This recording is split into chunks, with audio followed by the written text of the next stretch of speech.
ತಮಿಳುನಾಡು ರಾಜಕಾರಣದಲ್ಲಿ ನಟಿ ತ್ರಿಷಾ ಕೃಷ್ಣನ್ ಅವರ ಹೆಸರು ಮತ್ತೊಮ್ಮೆ ವಿವಾದದ ಕೇಂದ್ರಬಿಂದುವಾಗಿದೆ. ಇತ್ತೀಚೆಗಷ್ಟೇ ನಟಿ ತ್ರಿಷಾ ಕುರಿತು ಆಕ್ಷೇಪಾರ್ಹ ಹೇಳಿಕೆ ನೀಡಿದ್ದಕ್ಕಾಗಿ ಮಾಜಿ ಉಪಮುಖ್ಯಮಂತ್ರಿ ಉದಯನಿಧಿ ಸ್ಟಾಲಿನ್ ಬಂಧನವಾಗಿ ಜಾಮೀನಿನ ಮೇಲೆ ಬಿಡುಗಡೆಯಾಗಿದ್ದರು.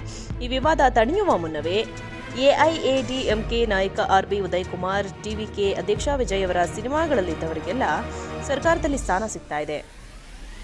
ನಟಿ ತ್ರಿಷಾಗೆ ಉಪಮುಖ್ಯಮಂತ್ರಿ ಹುದ್ದೆ ಯಾವಾಗ ಎಂದು ವ್ಯಂಗ್ಯವಾಡಿ ಹೊಸ ವಿವಾದಕ್ಕೆ ಬೆಂಕಿ ಹಚ್ಚಿದ್ದಾರೆ. ಈ ಆಕ್ಷೇಪಾರ್ಹ ಹೇಳಿಕೆಗೆ ಸಾಮಾಜಿಕ ಜಾಲತಾಣದಲ್ಲಿ ಇನ್ಸ್ಟಾಗ್ರಾಂ ಸ್ಟೋರಿಗಳ ಮೂಲಕ ಖಡಕ್ ಪ್ರತ್ಯುತ್ತರ ನೀಡಿರುವ ತ್ರಿಷಾ, ಈ ವಯಸ್ಸಿನಲ್ಲಿ ಇಂತಹ ನಾಟಕ ಮಾಡುವುದು ನಾಚಿಕೆಗೇಡು, ಹೋಗಿ 4 ಕಾಸು ದುಡಿದು ಶಾಂತಿಯಿಂದ ಇರಿ ಎಂದು ಕೌಂಟರ್ ನೀಡಿದ್ದಾರೆ.